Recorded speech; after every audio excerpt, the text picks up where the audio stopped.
तरोडा नाका परिसरातील राहुल कॉलनीमध्ये रात्रीच्या सुमारास धक्कादायक घटना घडल्याची माहिती समोर आली आहे। प्राथमिक माहितीनुसार रात्री 10 ते 11:30 वाजण्याच्या सुमारास एका मुलाने आपल्या आईचा जीव घेतल्यानंतर स्वतःचे जीवन संपवल्याची घटना घडली आहे। या घटनेची माहिती परिसरात पसरताच राहुल कॉलनीसह संपूर्ण तरोडा नाका परिसरात एकच खळबळ उडाली आहे।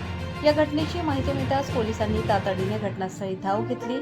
घटनास्थळी पंचनामा करून पुढील तपासाची प्रक्रिया सुरू करण्यात आली आहे। आईचा जीव घेण्यामागचे नेमके कारण काय? मुलाने एवढे टोकाचे पाऊल का उचलले? या घटनेमागील कारणांचा पोलीस तपास करत आहेत।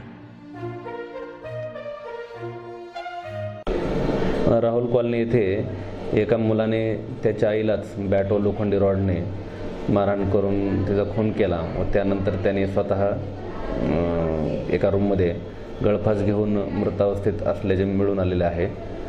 तरी सदरची घटना कशामुळं झालेली आहे याबाबत तपास चालू आहे। घरात कोणी नव्हतं का सर? इतर घरात कोणीही नव्हते। घराचे सर्व दरवाजे बंद होते।